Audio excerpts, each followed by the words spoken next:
हाय राम, भाभी का किचन है या डस्टबिन।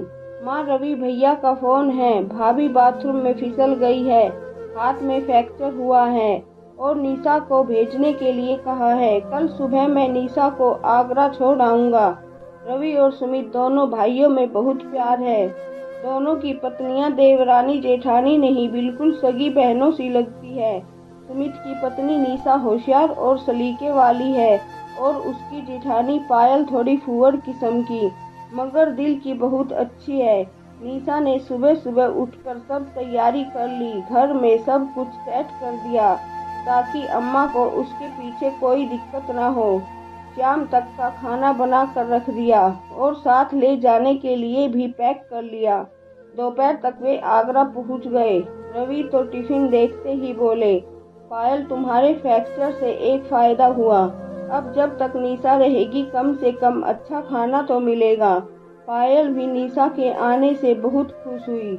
निशा ने आते ही सब संभाल लिया।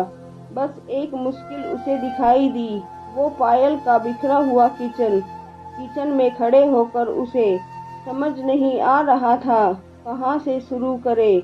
जितने बर्तन थे सारे के सारे सेल्फ गैस के पास सिंक में बिखरे पड़े थे। सब्जियों की टोकरी से बदबू आ रही थी। देखा तो 2-3 आलू और प्याज सड़े हुए थे। दूध दही सब खुला पड़ा था। सिंक के नीचे पड़ा डस्टबिन फलों और सब्जियों के छिलकों से भरा था, जैसे हफ्ते से खाली ना किया हो। सिंक के नीचे की नाली और उसके आसपास चिकनाई जमी थी। पायल ने चोट तो कल ही लगी थी। निशा ने सोचा। फ्रिज खोला तो जबरदस्त महक आई। देखा जाने कब की बनी सब्जी सड़ रही थी। कटे प्याज की बदबू से निशा का दिमाग भन्ना गया। छोटी छोटी कटोरियों प्यालियों में थोड़ी थोड़ी दाल, चावल, सब्जियां, सलाद जगह घेरे हुए थे। फ्रिज का दरवाजा जूस, सॉस, जैम आदि से भरा था, जिनमें से आधे तो एक्सपायरी डेट के निकले। ऐसा लग रहा था फ्रिज को राशन रखने की अलमारी हो। फ्रिज की सफाई शायद कभी हुई नहीं।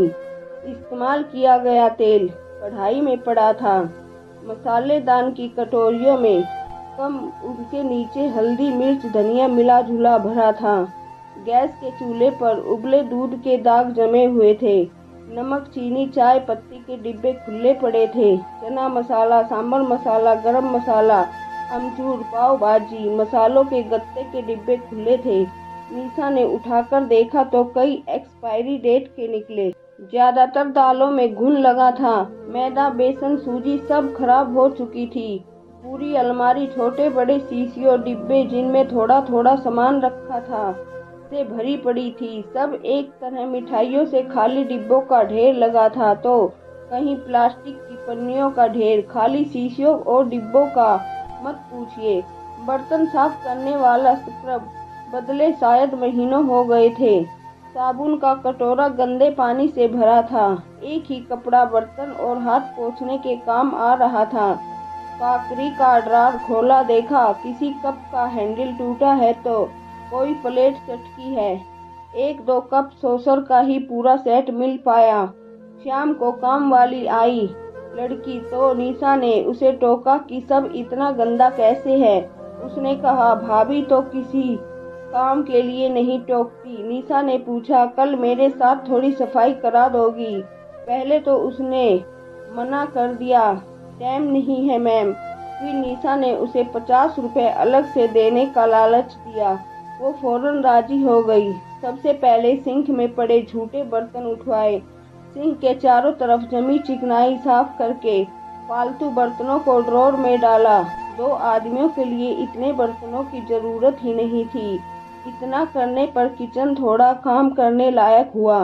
अगले दिन उसने जितनी खराब दालें वगैरह थी हटाई। फ्रिज के शेल्फ साफ करके पुराना बासी सामान निकाल कर फ्रिज को सोडे के घोल से अच्छी तरह साफ कर सुखा दिया। माइक्रोवेव की प्लेट जो कभी साफ ही नहीं हुई थी उसे साफ किया। अलमारी के नीचे बिछे कागज बदले। एक तरह की शीशियों में ताजा दालें मसाले मंगा भर कर दिए, मसालेदान को साफ कर नए मसाले भरे, चावल में साबुत हल्दी और गांठे साबुत नमक डाल दिया। शाम को ऑफिस से लौटने पर रवि किचन की काया पलट देखकर बहुत खुश हुए। निशा ने उनसे सारे मसालों और दालों वगैरह के नामों की पर्चियां बनवाकर सब शीशियों और डिब्बों पर लगा दी। फिर निशा पायल की आंखें बंद करके पकड़कर किचन में लाई। हाथ हटाकर पायल अपने साफ सुथरे किचन को देखकर खुशी से निशा से लिपट गई। बोली, अब तो मैं तुम्हें हर महीने बहाना करके बुला लिया करूंगी। निशा, अरे भाभी, बहाने की क्या जरूरत, आप जब कहेंगी मैं चली आऊंगी। पाल को छेड़ते हुए रवि बोले, निशा 2-4 सब्जियां, अच्छी सब्जियां बनाकर रख जाना, वरना कल से फिर वही। और सब खिलखिलाकर हंस पड़े।